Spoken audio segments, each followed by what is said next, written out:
Welcome to Skybridge, your front row seat to the world's most gripping stories.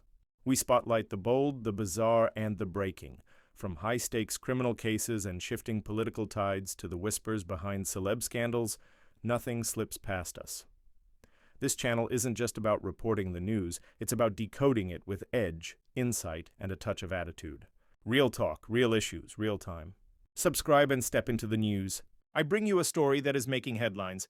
Lieutenant General Mkhwanazi is suing Paul O'Sullivan for defamation of character. This is very interesting. A courtroom glare can flatten a city. The case that began as a line of public accusations became a test of reputation, power, and how a society hears its own alarms. General Mkhwanazi arrived at the courthouse before dawn. The rain had washed the streets clean and left the air brittle. Cameras clustered like gulls along the steps.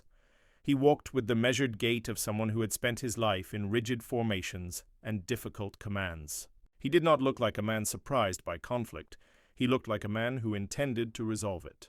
Paul O'Sullivan arrived later, hair wind-tousled, fingers stained with ink and evidence. He carried a thin folder of notes and witness statements. He moved like someone who had learned to unsettle rooms by speaking plainly. His supporters lined the pavement, carrying placards about transparency and the public interest. His critics muttered about zealotry. The filings were ordinary in form and extraordinary in consequence. Mkhwanazi claimed defamation, reputational harm, and interference with police work. O'Sullivan framed his statements as urgent whistleblowing and civic duty. The city listened as if it were holding its breath. Early hearings unfolded like chess. Lawyers traded moves in clipped sentences. Journalists wrote the story in versions that leaned left and versions that leaned right. Every leaked paragraph became a small trial of its own.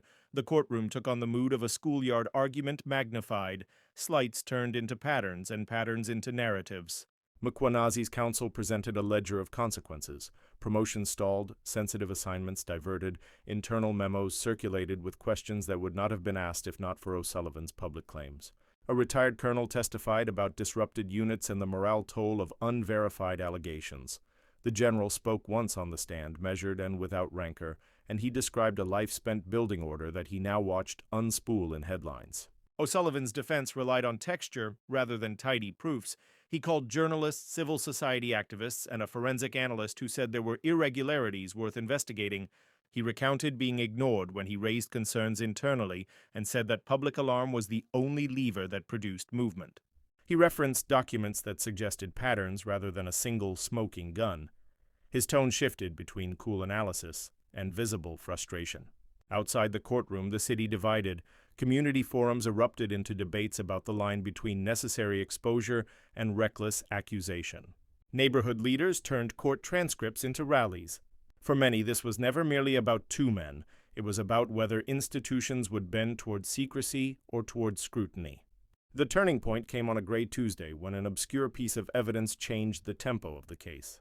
A set of time-stamped emails surfaced that implied communication between officers and a consultant whose name had been mentioned in O'Sullivan's dossiers.